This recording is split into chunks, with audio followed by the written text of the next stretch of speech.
Kedokteran, saya pikir tadi seperti yang sudah semua rekan-rekan ikuti, bagaimana runtuhnya, jelasnya pembelaan yang telah kami lakukan dan juga sebagaimana dijelaskan dari Dr. Ran. Saya cuma masuk ke poin-poin pokoknya saja sesuai dengan dakwaan yang didakwakan oleh jaksa penuntut umum, yaitu pasal 27 ayat 3 junto pasal 45 ayat 3 Undang-Undang ITE dan juga junto pasal 31, 310, 311 KUHP dan juga pasal 55 ayat 1. Jadi ini sudah sangat jelas tadi. Kita argumentasikan semua fakta-fakta yang terkait dalam persidangan. Akhirnya tibalah saatnya tadi telah terbantahkan semua unsur dari pasal-pasal tadi itu. Kenapa kita sudah terbantahkan?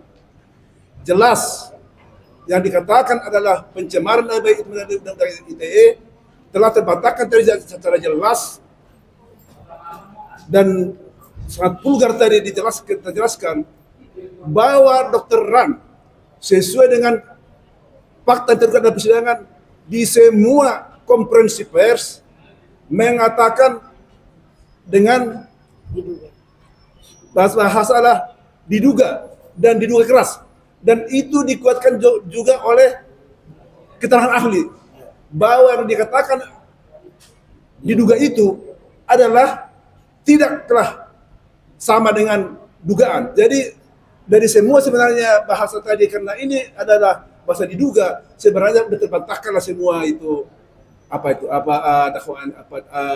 dakwaan itu. Itu satu.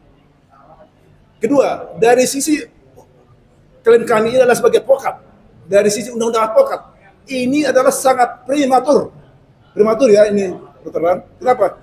Karena laporan ini masuk dan sampai masuk itu kepada kejaksaan dan ada dakwaan ini di persidangan, belum pernah sebelumnya itu belum ada putusan dari kode etik menyatakan bahwa klien kami ini adalah melanggar kode etik undang-undang advokat.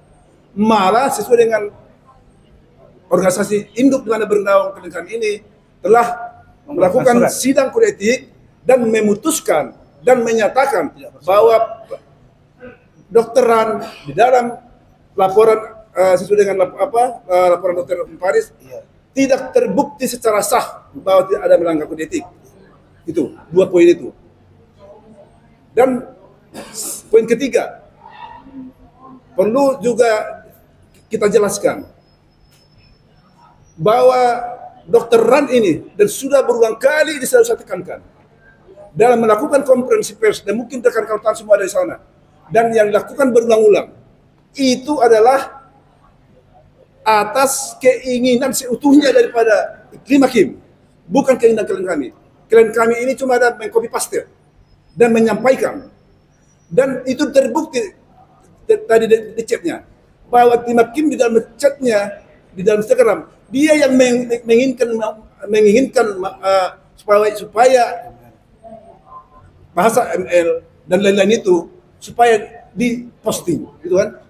Jadi postingan itu berawal daripada istimewa hakim, bersumber. Jadi kalau kita melihat daripada 3 poin inti tadi itu, jelas sudah seharusnya lah majelis hakim tadi, apalagi tadi klien kami Dr. Ran telah membacakan firman baik sesuai dengan yang ada tertulis di Al-Quran, dikutip, dan juga yang ada tertulis di Alkitab, dikutip, dan itu adalah firman Tuhan dan firman Allah.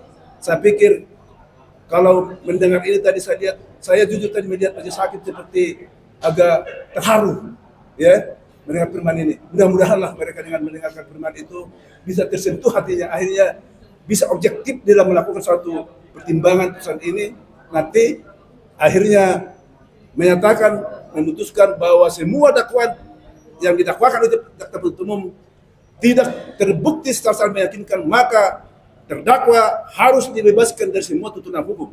Itu yang kita harapkan, dan itulah seharusnya sesuai dengan fakta. Terima kasih. Baik, saya